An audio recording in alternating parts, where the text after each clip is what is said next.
ശ്രീലങ്ക സ്വദേശിനി ശബരിമലയിൽ ദർശനം നടത്തിയതിനെക്കുറിച്ച് അറിയില്ലെന്ന് ദേവസ്വം മന്ത്രി കടകംപള്ളി സുരേന്ദ്രൻ. സുരക്ഷ ആവശ്യപ്പെട്ട് സർക്കാരിന് ആരും അപേക്ഷ തന്നിട്ടില്ല. എന്നാൽ പോലീസിന് അപേക്ഷ ലഭിച്ചോ എന്ന് അറിയില്ല. ശബരിമലയിൽ സ്ത്രീകളെ തടയാൻ യാതൊരു വ്യവസ്ഥയുമില്ലെന്നും മന്ത്രി തിരുവനന്തപുരത്ത് പ്രതികരിച്ചു.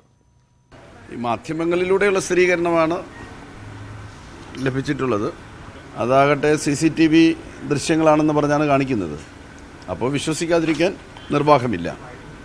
നമ്മളത് അന്വേഷിക്കേണ്ട കാര്യമില്ലാത്തതുകൊണ്ട് അന്വേഷിച്ചിട്ടില്ല. അവിടെ സ്ത്രീകളുടെ പ്രായമൊന്നും ആരും പരിശോധിക്കുന്നില്ലല്ലോ. അപ്പം അതുകൊണ്ട് സ്ത്രീകൾ വരുന്നുണ്ടാവും. സർക്കാരിനൊന്നും അപേക്ഷയൊന്നും കിട്ടിയിട്ടില്ല. ഇതുവരെയായിട്ട് ഒരു സ്ത്രീയുടെ അപേക്ഷയും ദേവസ്വം വകുപ്പിന് കിട്ടിയിട്ടില്ല. അതേ എനിക്ക് പറയാൻ സാധിക്കുള്ളൂ. പോലീസിന് കിട്ടുന്നതൊന്നും ദേവസ്വം വകുപ്പായിട്ട് ചർച്ച ചെയ്യുന്നില്ലല്ലോ. സുപ്രീം കോടതിയുടെ വിധിക്ക് അനുസരണമായിട്ടുള്ള നടപടി സ്വീകരിക്കാൻ പോലീസിന് ഉത്തരവാദിത്വവും ബാധ്യതയുള്ളത് കൊണ്ട് പോലീസ് ചെയ്യുന്നു എന്നുള്ളത് മാത്രമേ ഉള്ളൂ. ഇവിടെ പ്രായം എന്താണെന്ന് നമുക്കറിയില്ല. യാതൊരു കാര്യവുമല്ല. സ്ത്രീകൾ എല്ലാവർക്കും പ്രവേശിക്കാനുള്ള അവകാശമുണ്ടല്ലോ, സ്വാതന്ത്ര്യമുണ്ടല്ലോ. ആ സ്വാതന്ത്ര്യം ഉപയോഗപ്പെടുത്തി ആളുകൾ പോകുന്നുണ്ടാകും. അവരെ തടയാനൊന്നും നമുക്ക് യാതൊരു വ്യവസ്ഥയുമില്ല. തടയാനൊന്നും സാധിക്കുന്നൊരു കാര്യമല്ല.